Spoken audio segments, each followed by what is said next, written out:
함께 하나님의 말씀 보겠습니다. 신약성경 베드로전서 1장 13절에서 16절까지의 말씀입니다. 베드로전서 1장 13절에서 16절까지의 말씀 함께 보도록 하겠습니다.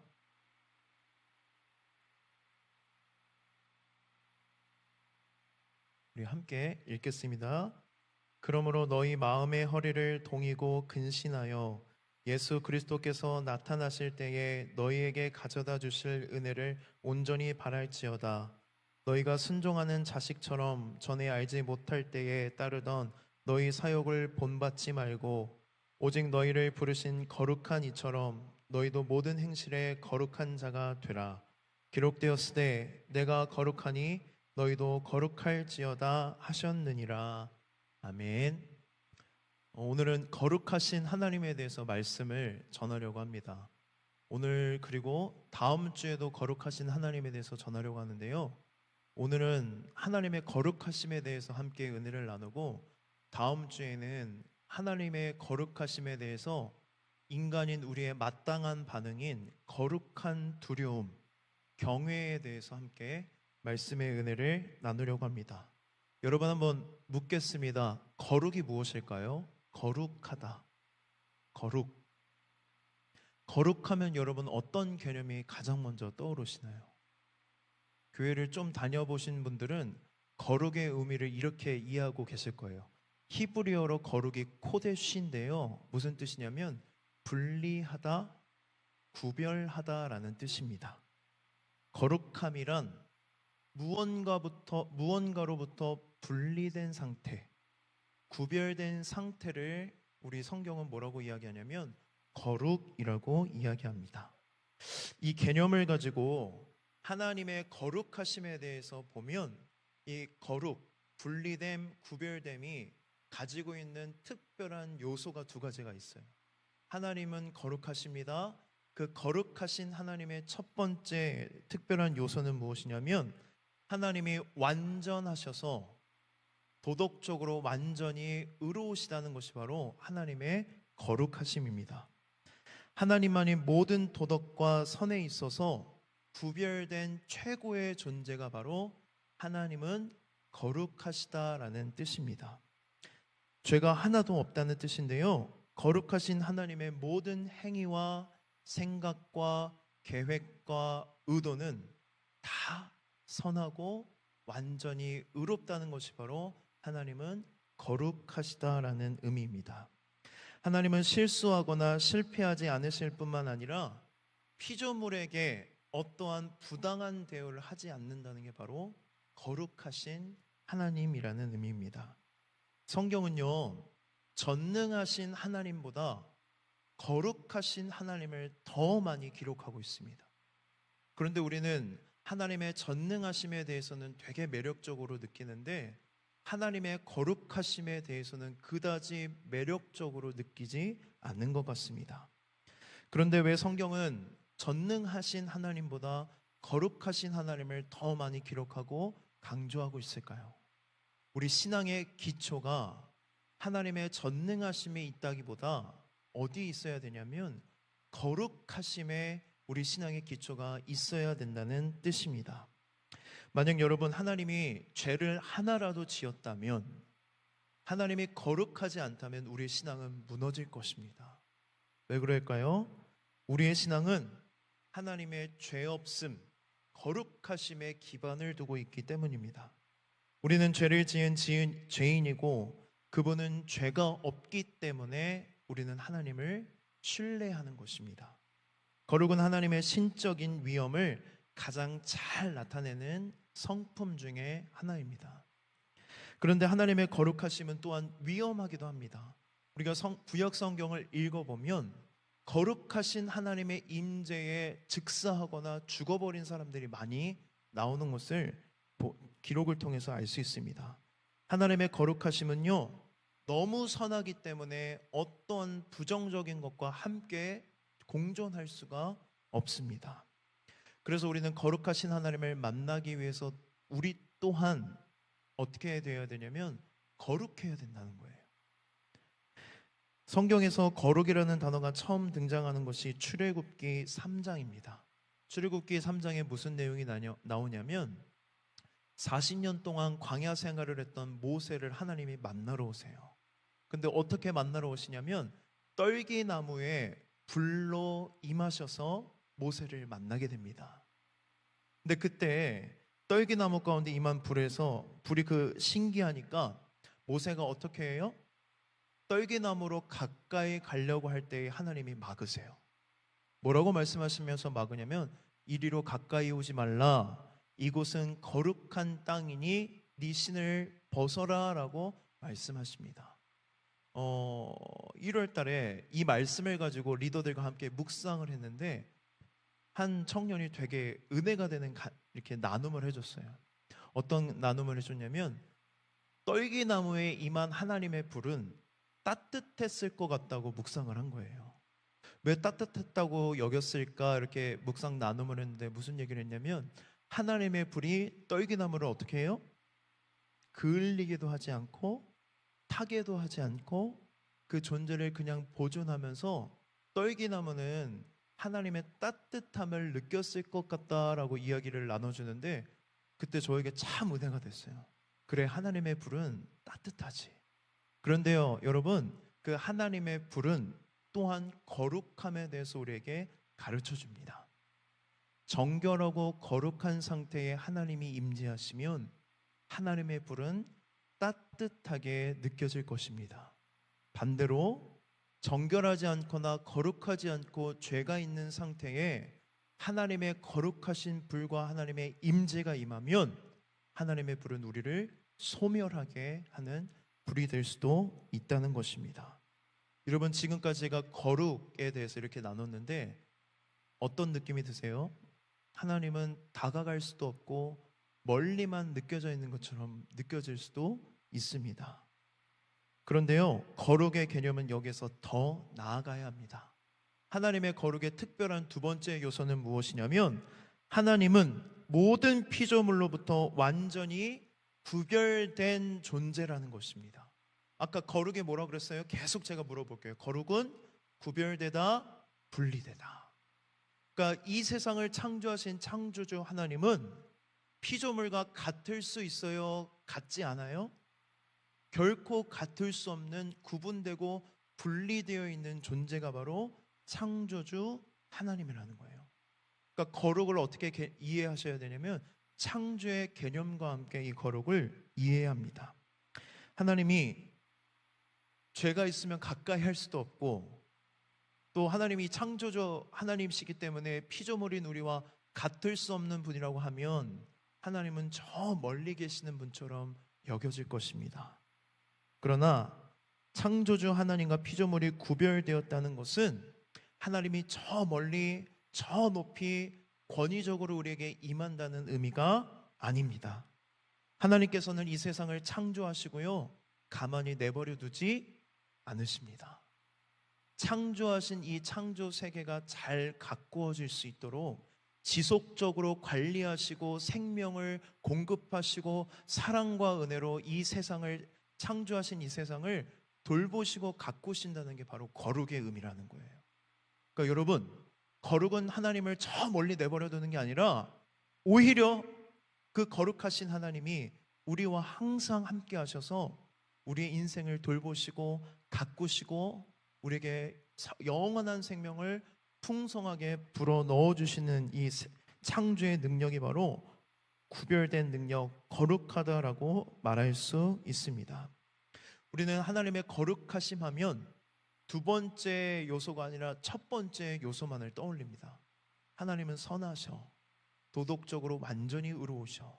그런데 우리가 더 나아가서 어디까지 나아가야 되냐면 우리와 구별되고 분리되어 있는 창조주 하나님이 우리에게 언제나 은혜로 풍성한 생명을 불어넣어 주시는 분이라는 거룩한 능력을 가지시는 하나님이라는 인식을 가져야 됩니다. 여러분, 이사야서 말씀을 보면 이사야서 6장에 이사야 선지자가 하나님으로부터 부르심을 받습니다. 어떻게 부르심을 받냐면 환상을 봐요. 이사야가 성전에서 하나님의 임재 가운데 놀라운 환상을 보고 겁에 질립니다. 하나님이 저기 보좌에 앉아 계시는데 하나님의 옷자락이 성전에 이렇게 드리워지는 거예요. 근데 그 옷자락만으로 너무나도 거룩하고 그 임재가 특별해서 이사야 선지자가 두려움에 떱니다. 근데 거기서 더 결정적인 게 뭐냐면 스랍이라고 아세요? 스랍? 나중에 이사야서 6장을 보면 되게 무섭게 생긴 천사가 있거든요. 얼굴이 막 세 개인데 한쪽은 송아지고 한쪽은 사람이고 날개가 막 6개 있고 달려있는 스랍이 나타나서 하나님을 찬양합니다.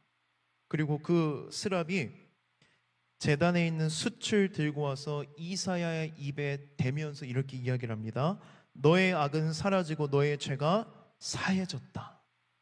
이전까지 거룩하심의 의미는 뭐였냐면 정결하지 못한 존재는 하나님 앞에 나아갈 수 없었는데 정결하지 못한 존재가 하나님의 임재 안에 거할 때에 하나님이 그 거룩하심으로 정결하지 못한 존재를 어떻게 하셨어요?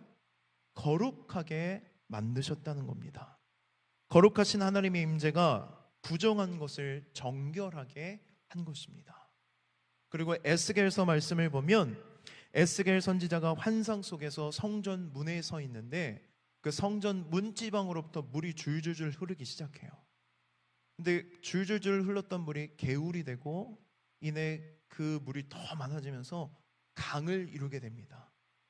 근데 그 강물이 성전에서 흘러나온 그 강물이 지나가는 곳마다 어떤 일이 일어나냐면 나무가 이렇게 올라오는 거예요. 생명이 살아나는 것을 봅니다. 그리고 이 강물이 사해로 흘러 들어가서 모든 것이 살아나고 새로워지는 것을 보게 됩니다. 그러니까 거룩하신 하나님의 임재가 임한 곳에 모든 생명이 어떻게 된다는 거예요? 살아나고 회복되고 은혜가 충만하다는 것을 에스겔서 말씀을 통해 알 수 있습니다. 이 거룩의 개념이 계속 발전해요. 마지막으로 우리에게 보여주는 거룩의 개념은 무엇이냐면 예수님을 보면 좀 더 명확해지는데 예수님이 이 땅에 오셔서 부정한 사람들을 만지십니다. 병에 걸린 사람, 피부병에 걸린 사람, 귀신 들린 사람, 각종 병에 걸린 환자들을 만질 때에 예수님의 거룩함이 그들을 어떻게 하냐면 정결하게 만들고 그들을 회복시켜 주시고 그들을 치유케 하는 역사를 볼 수 있습니다. 하나님의 거룩하심은 병을 치유하고 악을 쫓아내고 어둠에서 빛으로 죽음에서 생명으로 우리를 이끄시는 능력입니다. 여러분 이 거룩에 대한 개념을 가지고 오늘 말씀을 들으셔야 됩니다. 첫 번째 요소가 뭐예요? 하나님은 선하시고 완전하시고 의로우시다. 두 번째 요소가 뭐예요?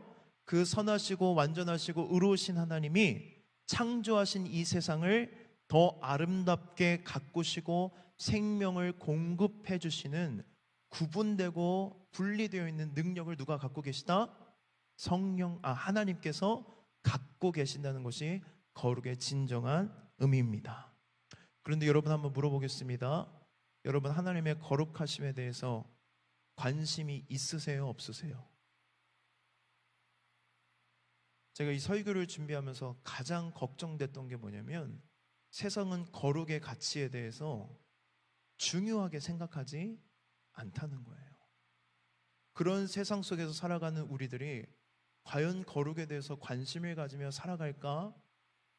이 말씀을 들을 때에 이 말씀이 들려질까라는 마음에 조급함도 있었고 염려함도 있었는데 기도하면서 이 말씀을 준비했습니다. 여러분의 삶을 한번 돌아보십시오. 최근 하나님의 거룩하심에 대해서 관심 가지신 적이 있으십니까?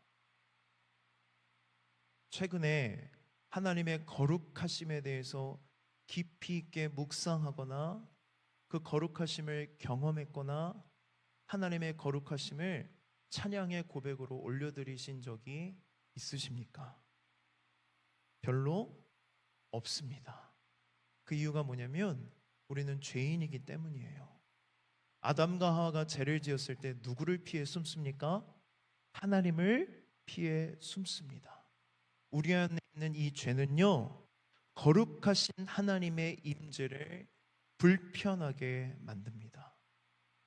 뭔가 고리타분한 이야기 같고 시대적으로 뒤떨어진 이야기 같고 쾌쾌 묵은 이야기 같은 이 거룩함에 대해서 하나님은 오늘 저와 여러분에게 이 거룩에 대해서 알기를 원하신다고 말씀하십니다. 그런 이러한 세상 속에서 살아가다 보니 이 거룩이라는 것을 어떻게 마귀가 변질시키냐면 거룩의 의미는 쏙 들어가게 만들고 사랑과 은혜만을 강조합니다. 하나님은 사랑이시잖아. 하나님은 은혜잖아. 하나님은 우리를 사랑하시고 은혜가 많으시니까 모든 것을 허용해 주시고 괜찮다고 말하실 거야. 그러니 하나님의 사랑만 의지하고 하나님의 은혜만 바라보고 찬양하라고 마귀는 우리를 속삭이고 유혹합니다. 여러분, 천국에서 드릴 찬양과 경배는 사랑, 사랑, 사랑이 아니라 거룩, 거룩, 거룩입니다. 우리 요한계시록 4장 8절의 말씀 함께 읽어보도록 하겠습니다. 시작.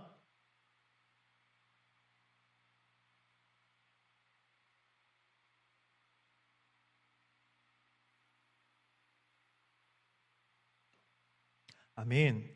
사도 요한이 하나님의 은혜로 환상 중에 천국을 보게 되는데요.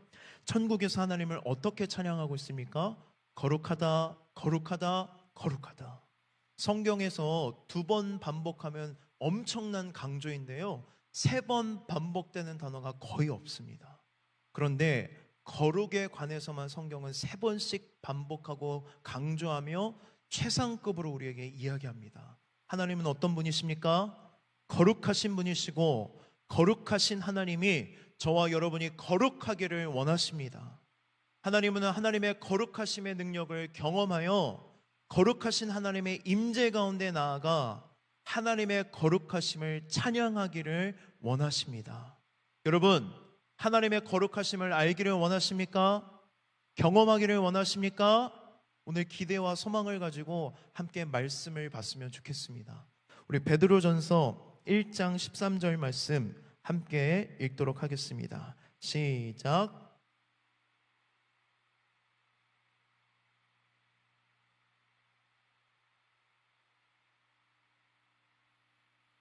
아멘. 말씀을 띄워주실래요? 뭘로 시작해요? 그러므로. 그러므로라는 접속사는 뭐냐면 앞에 무슨 이야기가 있는데 그러니 이렇게 살자라고 이야기합니다. 성경에 보면 그러므로라는 단어가 자주 등장합니다.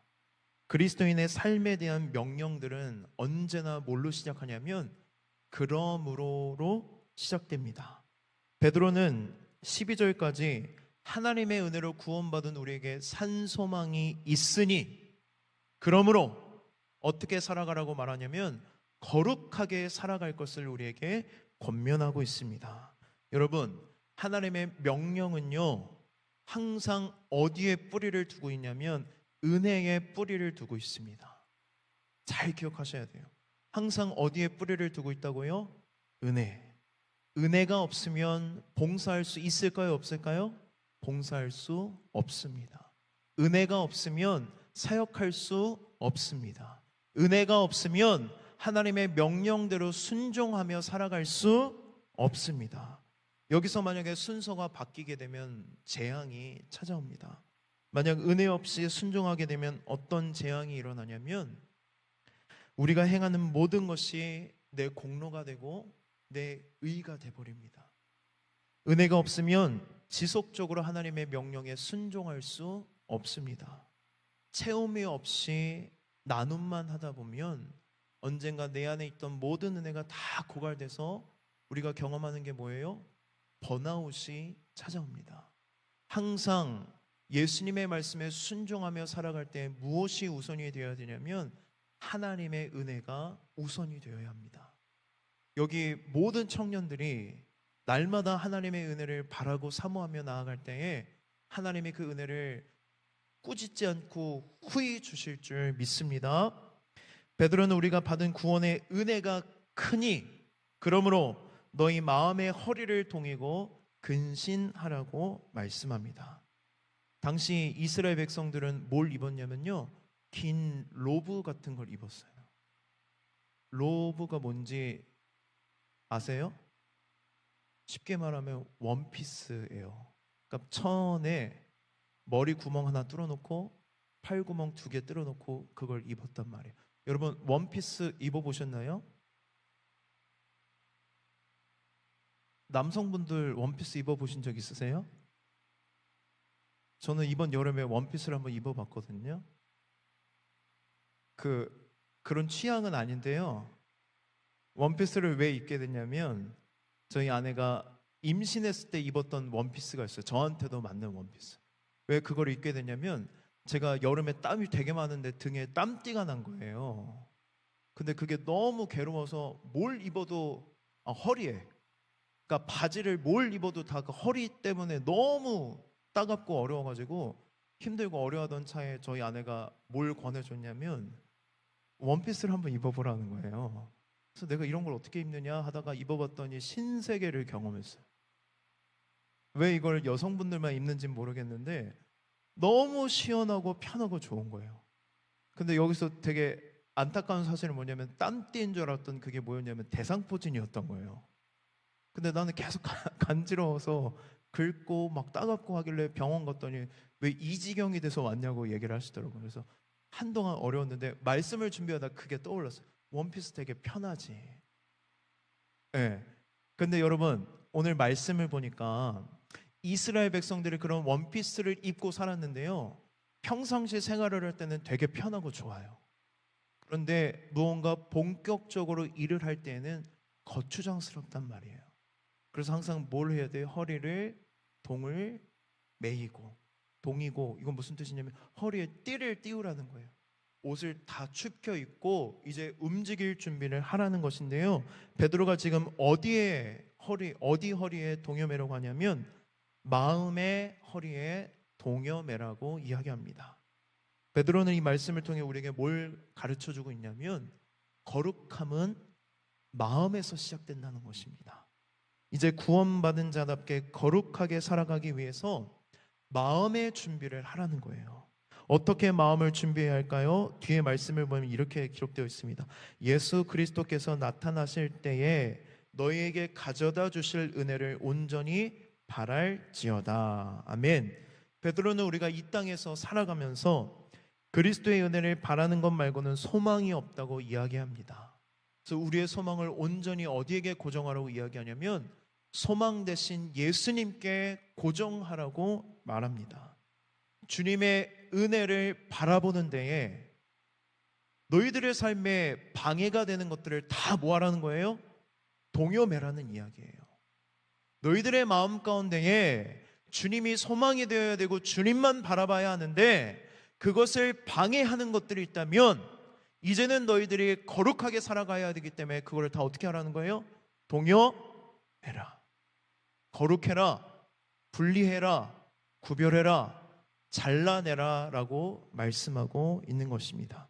여러분 이 말씀을 우리의 삶에 한번 적용해 봅시다. 여러분 온전히 주의 은혜를 바라보는 데에 여러분의 삶을 방해하는 것이 무엇입니까? 거룩하게 살아가기 위해서 그것이 무엇이 되었든지 우리는 뭐 해야 됩니까? 잘라내야 합니다. 예배를 드리고 있는 지금 온전히 예배에 집중하지 못하게 만든 여러분의 마음 가운데 있는 생각들이 무엇입니까? 베드로는 이야기합니다. 마음의 허리를 동여매라. 그것이 무엇이 되었든지 거룩하지 못하게 만드는 마음속의 모든 생각들을 다 구분하고 잘라내라고 이야기합니다. 여러분 하나님과의 관계를 방해하는 것이 무엇입니까?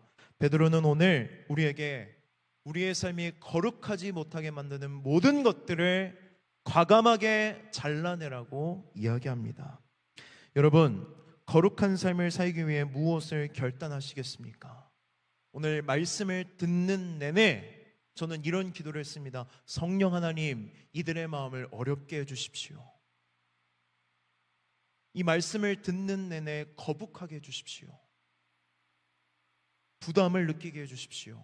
그러나 주님, 회피하지 않고 성령님이 조명하여 주실 때에 내 삶을 거룩하게 하지 못하는 모든 것들을 이 시간에 결단하고 끊어내고 거룩으로 나아갈 수 있도록 하나님 역사해 달라고 간절히 기도하고 이 자리에 섰습니다. 이 시간 성령 하나님께서 말씀을 듣는 내내 여러분들의 삶을 건드릴 것입니다.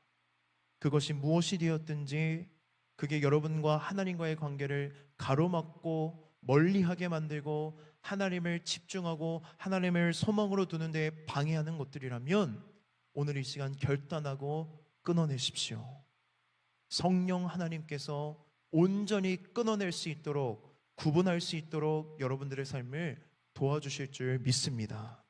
우리 15절과 16절 말씀, 두 절의 말씀 함께 읽겠습니다. 시작.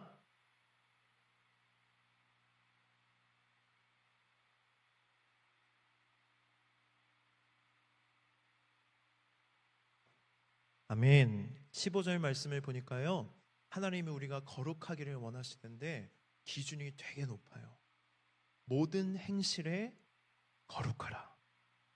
모든 행실에 어디에 있든지 무엇을 하든지 항상 거룩한 자가 되라고 오늘 우리에게 말씀하십니다.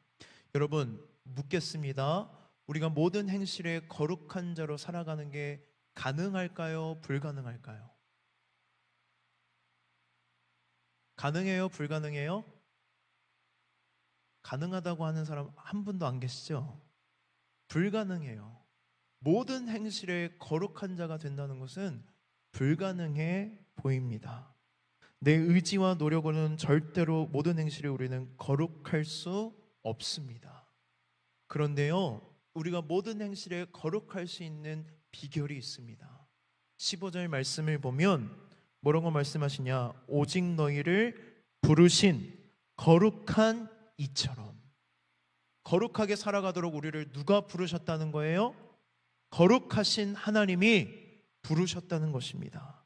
우리를 거룩함으로 부르신 분이 하나님이십니다.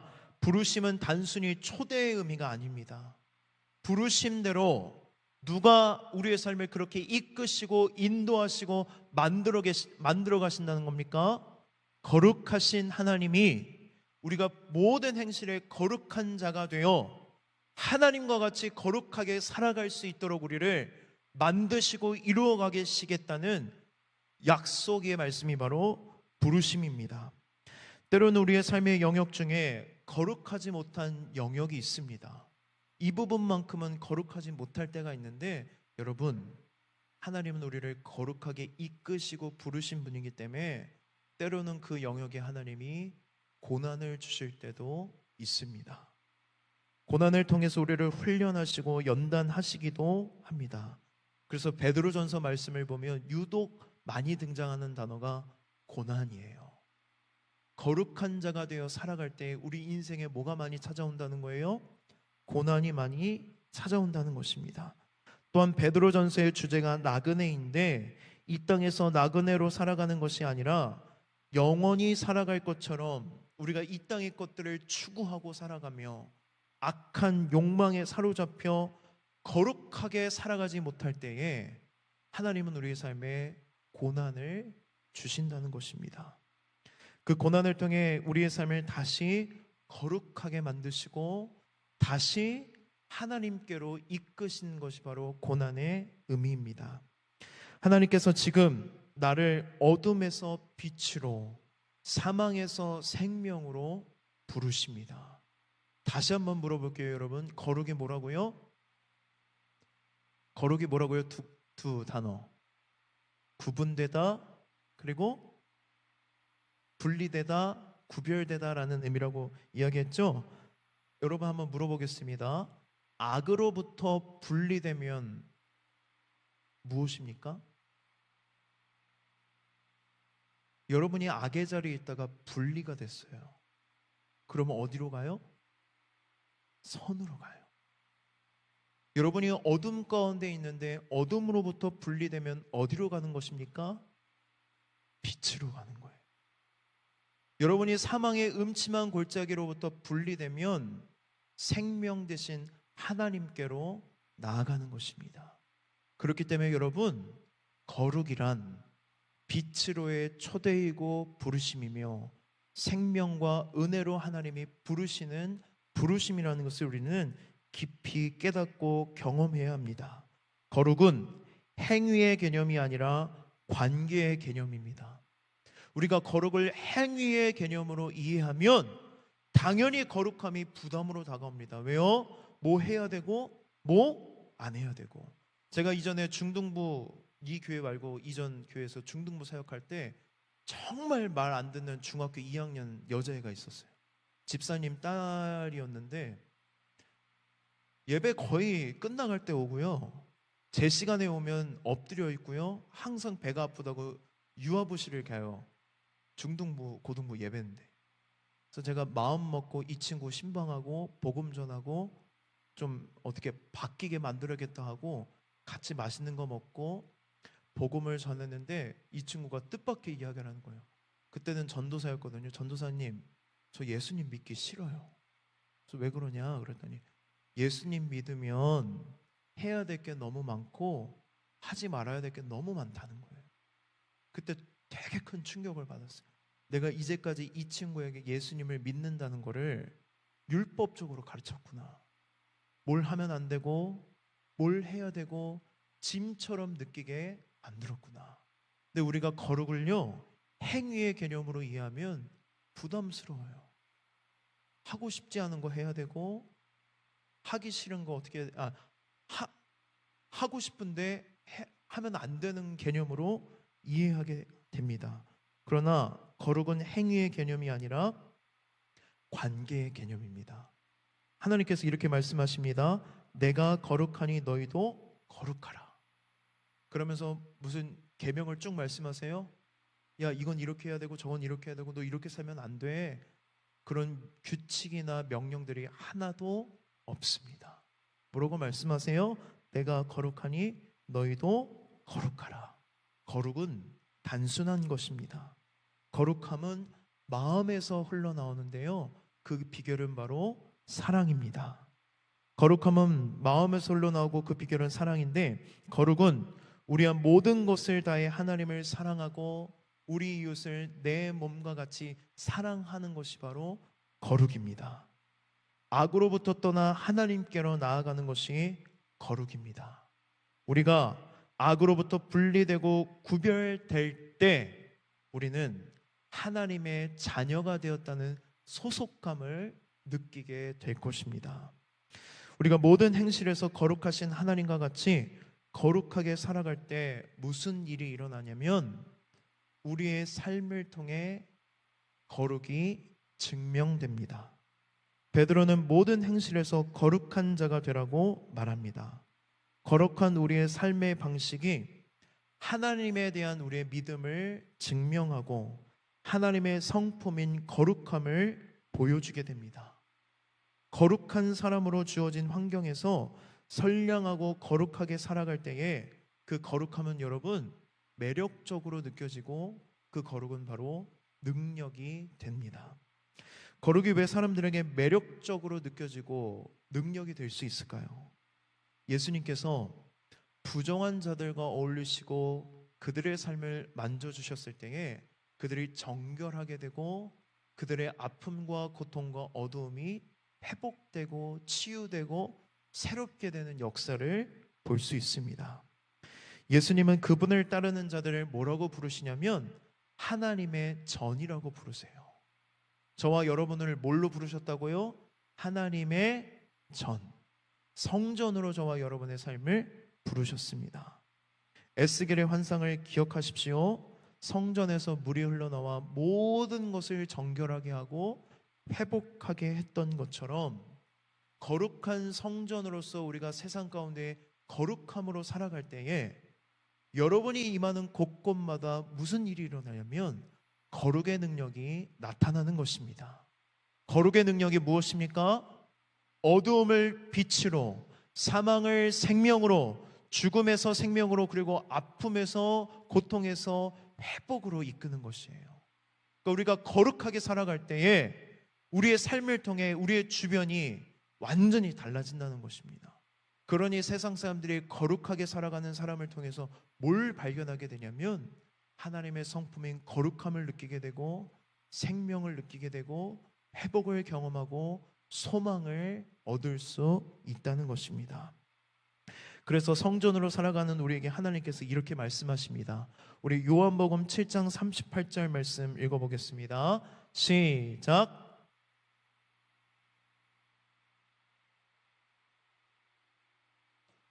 네, 말씀을 띄워주세요. 나를 믿는 자는 성경의 이름과 같이 그 배에서 뭐가 흘러나온대요? 생수의 강이. 여러분, 이 말씀 무슨 의미인지 알고 읽으셨습니까? 배에서 생수의 강이 흘러나온다는 것은 에스겔의 환상을 두고 하나님이 하신 말씀이에요. 성전으로부터 물이 흘러나오는 곳마다 숲을 이루고 죽었던 것들이 다시 살아나고 새로워졌던 것처럼 여러분들이 하나님의 부르심을 받은 성전이 되어서 거룩하게 살아갈 때에 여러분의 삶의 터전 가운데에 생수의 강이 흘러 죽어있던 것들이 살아나고 회복되고 새로워지고 정결하게 되고 거룩하게 되는 역사가 여러분들의 삶을 통해 일어난다는 것입니다. 여러분 명심하십시오. 마귀는 계속해서 우리가 거룩하게 살아가지 못하도록 두려움을 심어줍니다. 거룩하게 살아가면 세상으로부터 고립될 것이라고 염려함을 줍니다.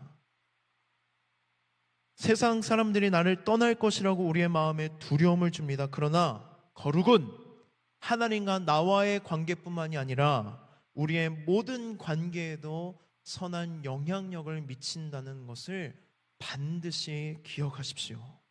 하나님의 뜻대로 살아가는 사람은 세상과 동떨어져 있고 세상 가치에 뒤처진 고리타분한 사람이 아닙니다. 너 아직도 그런 생각을 해? 너 아직도 교회 다녀? 아직도 주일에 예배 나가? 이게 세상의 가치란 말이에요. 뭔가 내가 뒤처진 것처럼 여겨지게 만들고 거룩하게 살아가는 게 뭔가 후지고 떨어져 보이고 루저처럼 보이고 손해보는 것처럼 보이게 세상은 우리를 두렵게 만든다는 것입니다. 그러나 여러분, 하나님의 거룩하심은 모든 것을 새롭게 하고 살리는 능력이고 역사이고 매력입니다. 저는 여러분들이 어디에 있든지 거룩한 행실로 살아갈 때에 그 능력을 통하여서 하나님의 거룩한 능력이 나타나기를 간절히 소망합니다. 여러분, 지금까지 말씀을 들으면서 어떤 마음이 드세요? 지금 10분이거든요. 지금 잠깐만 한 2분 정도만 마음을 한번 들여다봤으면 좋겠어요. 거룩함에 대해서 쭉 말씀을 들었는데 지금 나에게 드는 마음이 무엇인지 한 2분 정도만 묵상해 보도록 하겠습니다.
네.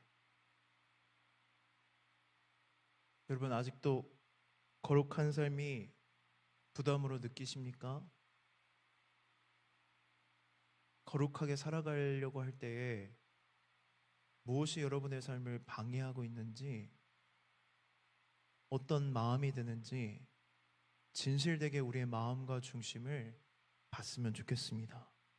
저도 말씀을 준비하면서 참 많은 고민을 했습니다. 거룩하게 살아갈 때 뭐가 참 부담이 될까, 뭐가 어려울까, 여러 가지 것들이 생각이 많이 났습니다. 그리고 마지막 결론에도 이렇게 적었는데요. 왜 우리가 거룩하게 살아가는 것이 부담스럽게 여길까? 아마도 지금 내 삶이 충분하다고 생각하기 때문이 아닐까라고 생각했습니다. 큰 문제 없이 살아가고 있는데 거룩한 삶을 살아가야 한다면 지금 내가 누리고 있는 것들, 지금 하고 있는 것들, 그것을 멈추고 끊어내야 하는데 그것이 포기해야 된다는 생각 때문에 거룩이 부담으로 다가왔습니다. 저도 대부분의 사람들이 마음속 깊은 곳에는 거룩한 삶을 살아가는 것이 유익하다는 것을 압니다. 모르지 않습니다. 그러나 단지 지금까지 내가 살아왔던 익숙한 삶을 끊어내고 그 패턴에서 벗어나기가 싫은 겁니다. 그때 하나님이 저에게 떠오르게 하신 말씀이 있었습니다. 요한복음 5장을 보면 38년 된 병자가 나옵니다. 그런데 예수님이 그 병자에게 이렇게 물어봐요. 내가 낫고자 하느냐? 그냥 여러분 생각 없이 성경 읽으면 그런가 보다 했는데요. 한번 상상해 보세요. 38년 동안 같은 자리에서 구걸하며 살아가는 사람한테 낫기 원하세요? 라고 물어보는 게 정상적인 사람의 머리에서 나오는 이야기예요? 되게 예의 없는 말이잖아요. 놀리는 것 같고. 그런데 왜 예수님이 38년 된 병자에게 내가 낫고자 하느냐라고 물어보셨을까? 그의 대답을 보면 알 수 있습니다. 우리 요한복음 5장 7절 말씀 함께 읽어보겠습니다. 시작.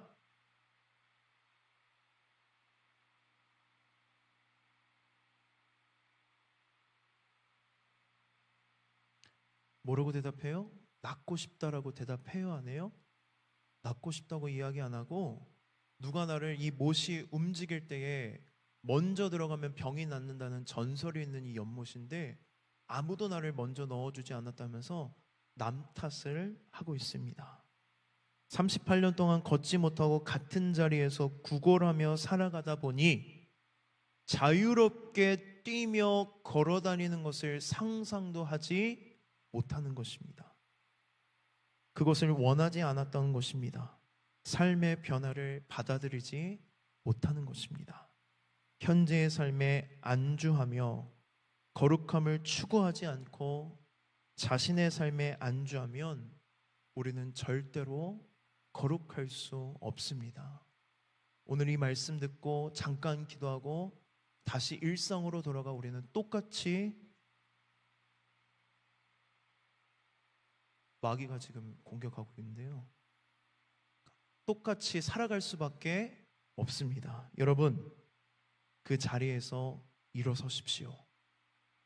이제는 그 악의 자리에서 우리를 거룩으로 부르고 계시는 하나님 앞에 응답하여 우리 일어섭시다.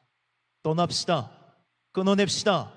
분리되고 구분되어 하나님 앞에 거룩한 일상으로 살아가는 저와 여러분이 되기를 간절히 소망합니다. 이사야서 6장의 말씀을 보면 이사야 선지자가 하나님께 부르심을 받는 장면이 나옵니다. 이사야가 환상 중에 아까 이야기했던 것처럼 하나님의 거룩한 임재와 영광을 경험하게 되는데 그때의 피조물인 스랍이 하나님의 임재와 영광이 가득한 성전에서 하나님을 이렇게 찬양합니다. 우리 함께 이사야서 6장 3절의 말씀 읽어보겠습니다. 시작. 서로 불러 이르되 거룩하다 거룩하다 거룩하다 만군의 여호와여 그의 영광이 온 땅에 충만하도다 하더라. 아멘. 이사야 선지자가 거룩하신 하나님의 압도적인 영광과 임재를 경험한 뒤에 하나님으로부터 부르심을 받아 입술이 정결해진 이후에 그 입술은 하나님의 거룩하신 말씀을 증거하는 입술이 되었습니다.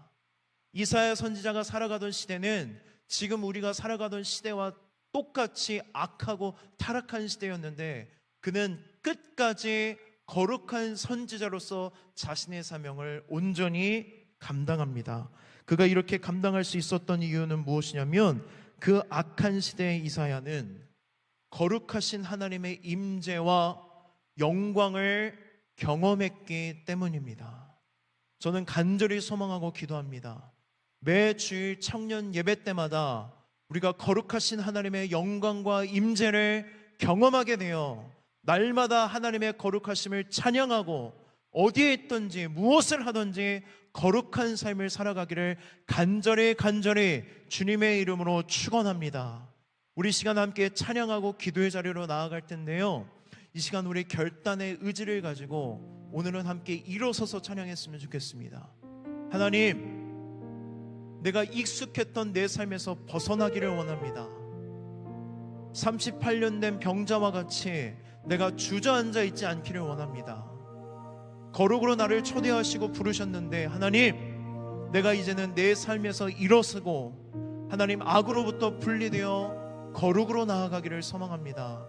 이 시간 우리가 하나님의 이름을 높여 찬양할 때에 이 자리 가운데에 거룩하신 하나님의 영광과 임재가 충만할 것입니다. 여러분, 우리 그 거룩을 사모하며 이 시간 거룩하신 하나님의 이름을 찬양하며 나아갑시다.